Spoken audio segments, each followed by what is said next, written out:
We're going to take some of the drama out of the balloon. It's generating discussion that's sparked by Cummins. We showcase the best question of every week that does the best of generating discussion, Corey, and it's playoffs. Playoff-themed questions. We got 3 of them, though. 3 men enter. Who will exit as the winner? We'll find out here in the coming seconds. Random_John. He's here. He says, what do you think is more important for FSU's season narrative? Running the table convincingly, just surviving week to week and letting the rest of the sport cannibalize itself? And how will the committee either use both of these to snub us again? Then we also got Seminoles. Seminoles, very positive thinker.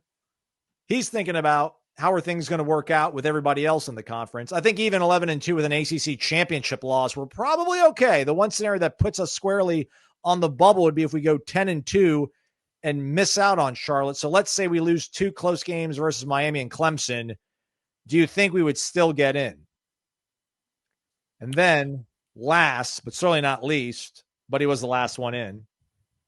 I didn't mean to do this all in chronological order, Corey, but these are all chronologically the way they came in. And then Osceola, who knows how this show works, since a long soliloquy is not preferred, here's my question. With Georgia Tech looking as competitive as they have thus far, could this be the year 3 ACC teams make the playoff? Is this the strongest top half of the ACC we've seen in the last decade? Corey, before we generate the discussion, generate some power for us. Hit that button, big dog. Oh, yeah. There you go. About button time. There you go. Generate discussion. It's sparked by Cummins. Give them a follow on Instagram. It's all one word, Cummins Lifestyle. Follow them. You'll see all the awesome things you can do in your downtime when you're up with power with Cummins behind you. So do it. Give them a follow. I was going to give it to Seminoles, and I feel bad going against Armchair Osceola because he did do the assignment and not give us a lot of preamble, but I think Seminoles, we'll give it to him this week. Armchair Osceola, keep playing, buddy. Keep playing. Random_John's already won once. All right, Corey, so I don't know. I should have maybe not dictated to you. Which direction do you want to go? Florida State's narrative, do they need to be dominant or do they just need to win, survive, and advance like Random_John says? Are there on the bubble scenarios that you see with Florida State? And is the conference as a whole, is this the best the top half has been since ever? Yeah, too early for that. Georgia Tech does look good. And when you look at Georgia Tech's schedule, man, I don't think they play Miami. I think they're going to be favored in every conference game they have left. So there is a chance they could – I mean, they have a pretty easy road to get there. Now, they're not the most talented team in the country, but they have a pretty easy road to get there. They got a good quarterback. So who knows how this thing is going to play out. It's too early to know, though, just how good any of these teams really are. It seems like Miami and Florida State are both very, very good. Georgia Tech looks darn good, too. But, again, we'll see. They got to go on the road. They didn't exactly light it up in Boulder against a not good Colorado team. So we'll see what this looks like moving forward. But, yeah, for the Florida State, the 2-loss scenario, that's when we go back to you would go back and be like, okay, what is Alabama? Like if Florida State has 2 losses and they're competing, let's say Florida State has 2 losses and Notre Dame has 2 losses. But Florida State has a win over Alabama on its resume. Notre Dame doesn't play anybody good the rest of the year, anybody that's ranked currently right now. USC so, is. But that's yeah. But were they 23rd or something? Like, and who knows if they're good. So, not a lot of marquee games, not a lot of chances for marquee wins. So if they finish, even if they run off 10 in a row, Florida State's sitting there at 10-2 with 2 close losses, but a win over Alabama. I feel like, and it's not like Notre Dame's playing in a conference championship game. So I feel like for that sake, that's the one instance where I would feel comfortable that the committee would choose Florida State over Notre Dame. I that's probably dumb of me to think that, but I just think the fact that they would have an Alabama win if Alabama ends up being good, like playoff caliber good, and also screw Notre Dame. You don't play in a conference. Sorry, this is one of the drawbacks. You don't get a chance to go win a conference because you're not in one. And I know Florida State wouldn't be playing for a conference championship, but they're still competed in a conference. So yeah, that would be the scenario. I just have a hard time believing a 2-loss ACC team is going to get in over a 2-loss SEC team, and there's probably going to be a few of those. You know what I mean? I just think it's going to be hard. Same thing with the Big Ten. I think there's going to be a few Big Ten teams. I don't know that the ACC, even with a win over Alabama, I'm not confident that it would be a no-brainer because they didn't make their conference championship game. Yeah. But if it's Clemson, Miami, and they're like, or Miami, Georgia Tech even, and they're both in the top 10-ish, there's no shame in not making that conference championship game, and maybe all three get to go. It might be a scenario, Aslan, I could see this happening, where like you're desperately rooting for Clemson not to win the conference. Like say Miami's 11-1 or 12-0. I know we shouldn't speak that kind of stuff, but let's say it. If Miami's 12-0, they're in the playoffs no matter what. No matter what, win or lose the ACC championship game, they're in the playoff. Clemson's fighting for its life. And if they're like 9-3, but they've somehow gotten to Charlotte and they've won the game and they win that game, they're taking the other ACC team's spot, right? Like I think Clemson might have done that to Miami last year. Yeah. You know, that's what Miami might have gotten in maybe if Clemson doesn't win the ACC, but they took, it's like they stole a bid. And so that's what you might be desperately rooting for some teams to win their conference championship games if you're at that point at 10-2. Man, this is Georgia Tech's remaining schedule. Yeah, Temple at Wake, Virginia Tech at Duke, Syracuse at NC State, at BC, Pitt, and then Georgia, which doesn't probably mean anything because if they run the table, then they're in Charlotte, regardless of what they do on the flats. Yeah, I don't. You can get in that Boston College game right now for $11, Aslan. I see that. Tickets as low as $11 on Chestnut Hill. What's going on? I'm trying to think. I should have the poll up in front of me as I talk through myself through this. But I mean, when you think about the top teams in the Big Ten, right? So like Oregon, Ohio State, Penn State, feels like those are kind of like locks, right? And then Georgia, LSU at this point. Yeah.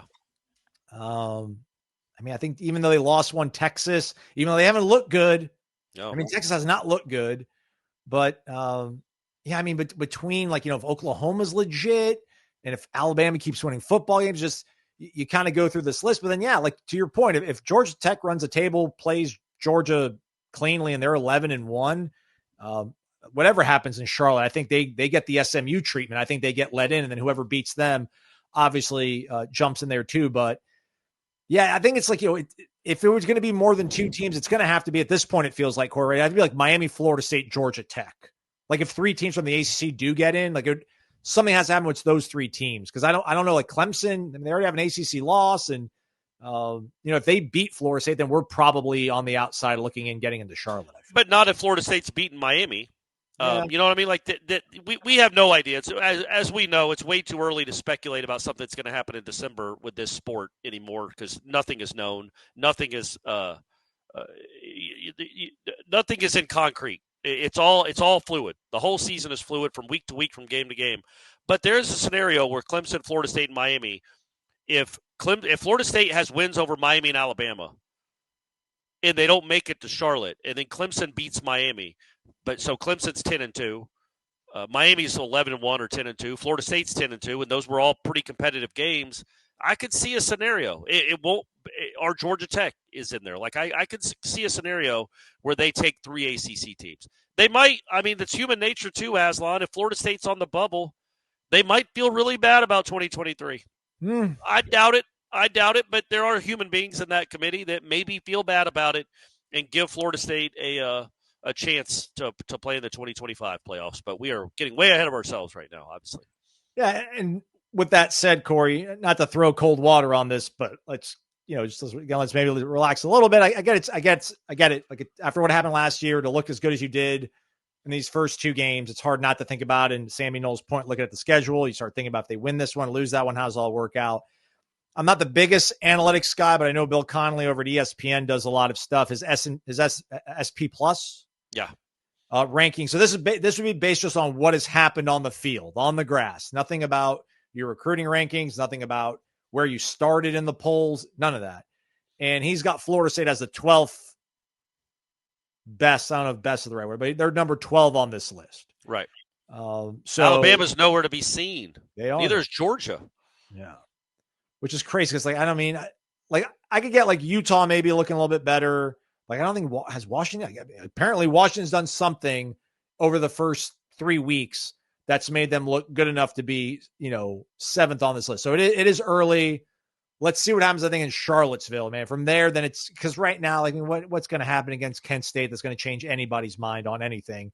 But I guess, what happens down in Miami Gardens could, though, right, Corey? Because if Florida beats Miami, yeah, then you start thinking, all right, man, then at that point, maybe you can start really dumping gas on the playoff talk.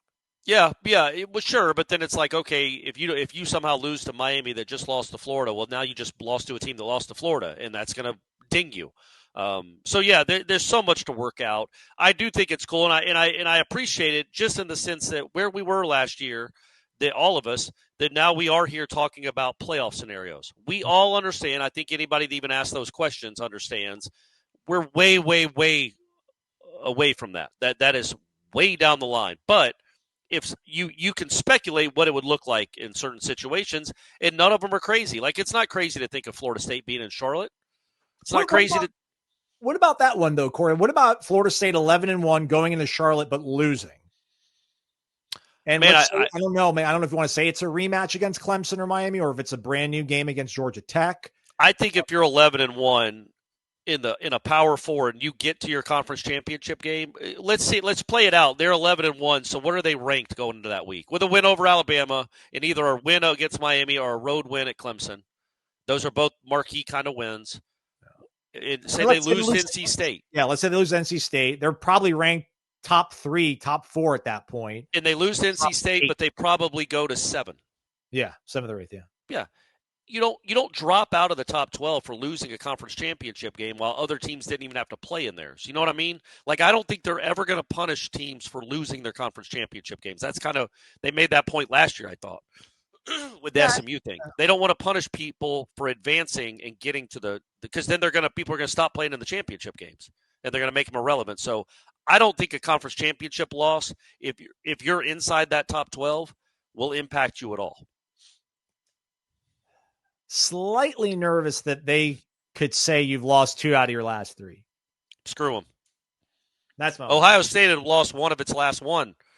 They won the whole thing.